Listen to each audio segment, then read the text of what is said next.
Right, hey guys, welcome along, cheers for watching. Some of you will know I've upgraded my rig recently, so that calls for tweaks and adjustments in the TrueDrive software that I'm running for the Simucube 2 Pro. So I just wanted to share it with you guys. The last video was really well received, so big thanks for that, I really appreciate it. So I genuinely believe now that these settings are the best that you can get, the best that are out there right now. If you've got any criticisms of the settings that I'm using, or you would like me to try something else, if you're running something differently, you would like me to give them a go and feedback on them and let you know what you think, I'm more than happy to do that. So let me know in the comments if you've got some suggestions. So yeah, cheers guys. Right then, let's get into this. Before we do, I'd just like to explain why I'm putting the video out there. I've recently moved to an aluminium profile rig from an old GT Omega cockpit that I used to use, and the settings are very different. I'm going to try and keep this as quick and as brief and as simple as I possibly can. But yeah, that's the reason for the video. The second thing I'd like to talk about is I've got a background in audio engineering, and a lot of these things are very similar.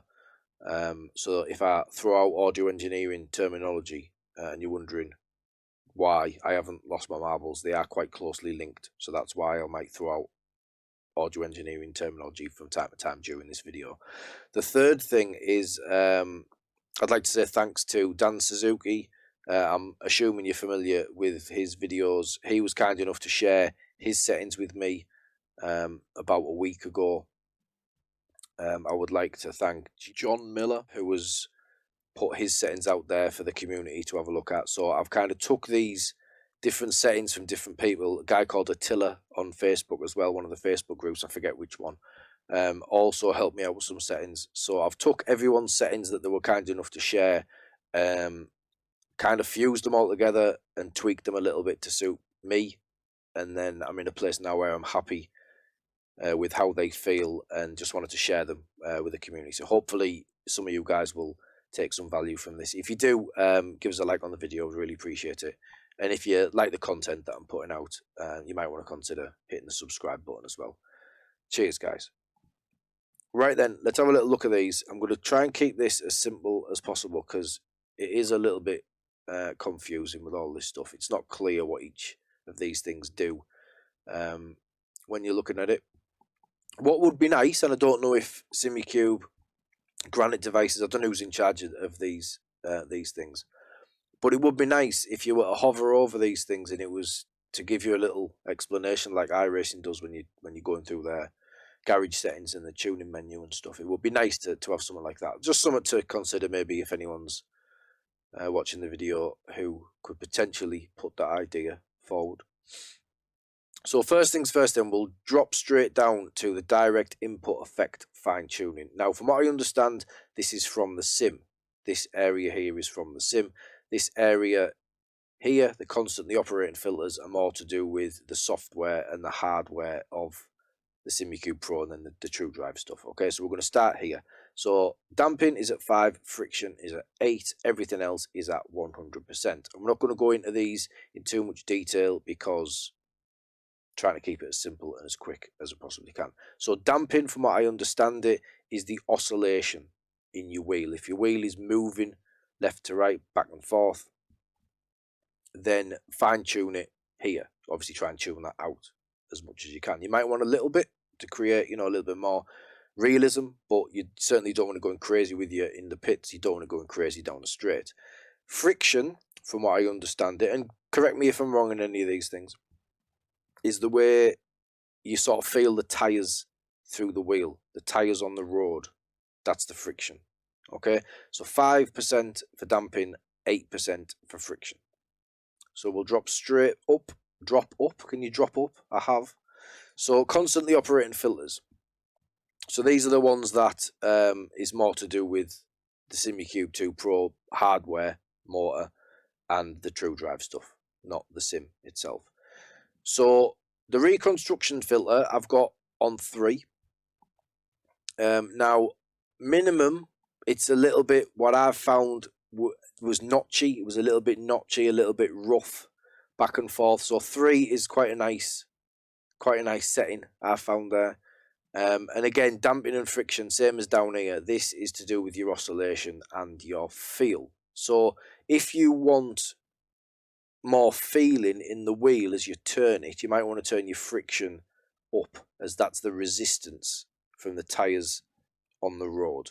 Okay, so the force reconstruction filter here, and this is why I was explaining about audio engineering. There's a term in audio engineering called dither, which is quite difficult to explain, but it's basically when you've got, let's say you've got a staircase and it's going up in steps, obviously, you would try and add dither to them steps to make it more like a ramp. Does that make sense? So down here, it's going to be much more like a staircase. Up here, it's going to be much more like a smooth ramp.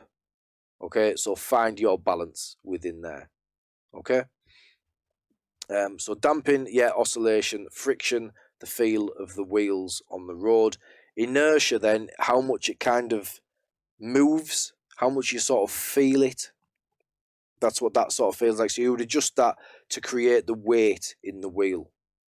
Okay, so if you want that to feel like a race car that you've driven, or even your road car, you would adjust that inertia to make it feel like that. Does that make sense? You would add that weight using this setting here. Okay. The static force reduction. This would be, I mean, if you've got your feedback set to max, which I have, 25.1. Some people don't like this at 100%. I'm very happy with it at 100%. I think it works better. I think I get more information through my fingertips at 100%. But some people like to dial that back, 75, 80, whatever. But yeah, find your happy place there. So I've got it there. So sometimes you want the force feedback high, but you don't want it to be so high that it's difficult to turn into a corner. So the static force reduction would lighten the wheel in that situation. So the higher you have that, the easier the wheel would turn.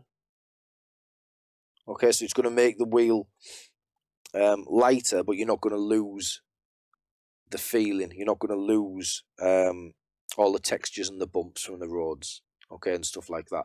So that's a nice one to play with. So friction and inertia are the ones that I've really sort of dialed into my own personal preference, I think. I don't know if they're quite high compared to some. There may be, but I like that feeling in the wheel. It just feels much better to me.